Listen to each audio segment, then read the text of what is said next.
Greetings and welcome to my dear Aquarius. This is Ron from Tarot of the Twin Sun. Welcome to the channel. I shall be working for the Cartomanzia Italiana con Tarocchi del 19 Degrees deck here. And it is a deck from 1983, made in Italy. We'll go ahead and charge the deck and infuse it with the 11th house, the separation from externalized mundanity, externalized ways of the rough house, or externalized ways of trying to skeletally construct something. This is more about the deconstruction of that, and the element of Uranus comes in strong. Hopefully we'll channel that for the reading.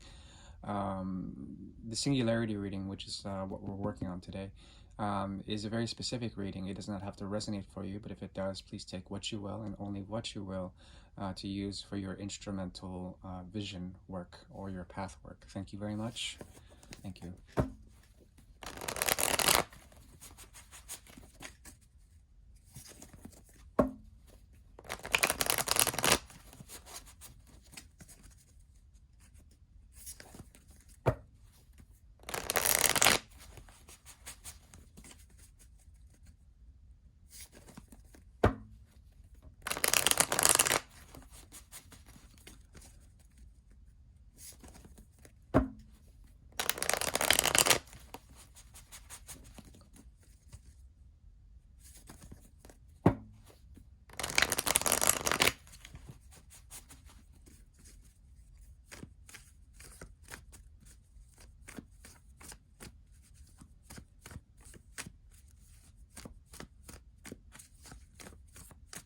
Okay.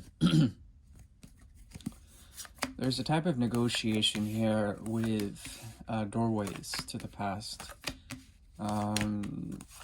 Knowing that they are shut, having the key, being able to discern whether or not you should reopen those, okay? This has to do with promises, especially strong commitments, sacred commitments.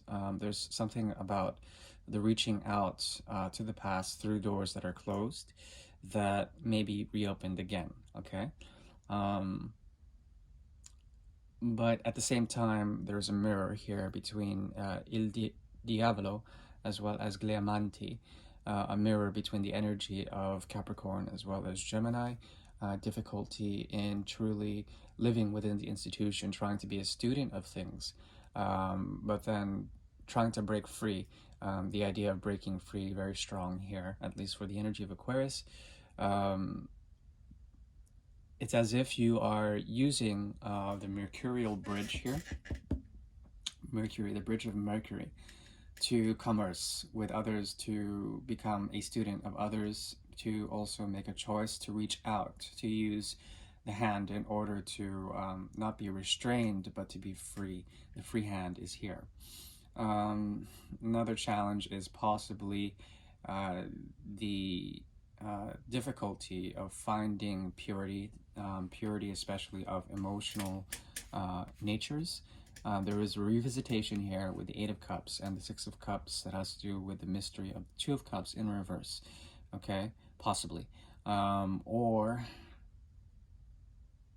yeah, I would say the Two of Cups, which is missing here, but it is an influence. There also is a possibility of not fitting in, not socially understanding, not wanting to commit, especially to any business projects, trying to break free from these, or perhaps in the past you've done that and you're trying to revisit some of the offers that were made or exchanged. There still is a connection with something from the past, a commitment from the past. Also, there is a possibility of feeling restless when it comes to this. Peace of mind is trying to be sought out, and unfortunately for the time being, you have to find a way to meditate and to center in on certain designs of thought, okay? Luckily, if you do this, there's a type of numbness that emerges, and you understand how elements of growth have not been properly associated with this situation.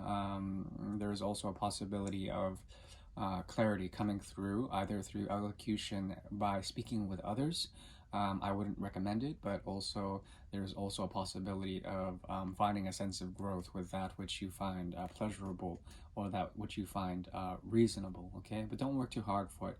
That is what I'm seeing. There's also a possibility here of the 7 in the reverse.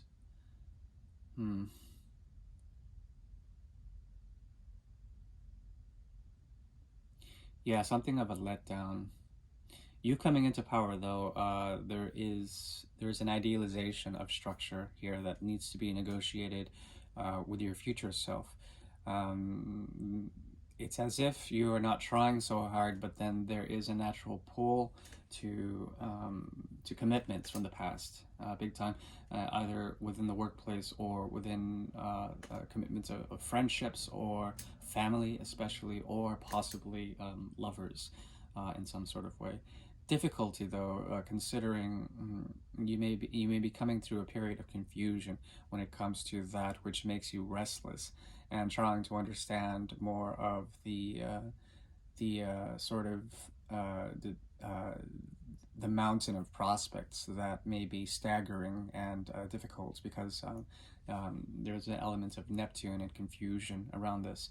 One thing that I would say out of positivity is that if you wanted to rebel against said structures or said things, there is a strong inclination for you to do that. And if you foster a sense of purity within yourself, there is a period of gestation or fertility that can come from this through harboring thoughts of emotional intelligence or feelings of emotional intelligence. Okay, and if you do this, then there's a possibility for you to be supported, but it's a very rebellious tendency, rebellious against neon gods or against Saturnian principles, okay, that are that may be outdated in some sort of way, or constricting or toxic, okay. I still feel overall, though, you will be watched over, and there's something about you that is very practical, and I like that. The mind will go through a period of numbness or difficulty through this retrograde, which is almost over. So highly recommend you embrace that. Make clear partitions with the past. If the doors are closed, why should you have to open them? They should open for you, but only do so in order to make peace.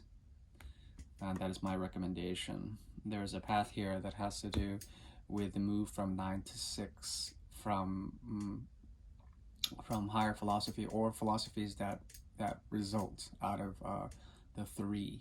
Okay, so there's a possibility of strong devotion to modes of solitude, modes of detachment that will help you to encompass or bring about some very strong philosophical states of mind that have to do not with your truth, but with truths made self-evident.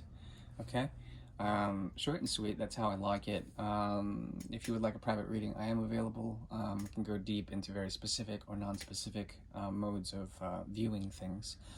Otherwise, I am going to see you, hopefully, in March. Please remember to subscribe or like or what you will. I do appreciate your time. Thank you. Bye-bye.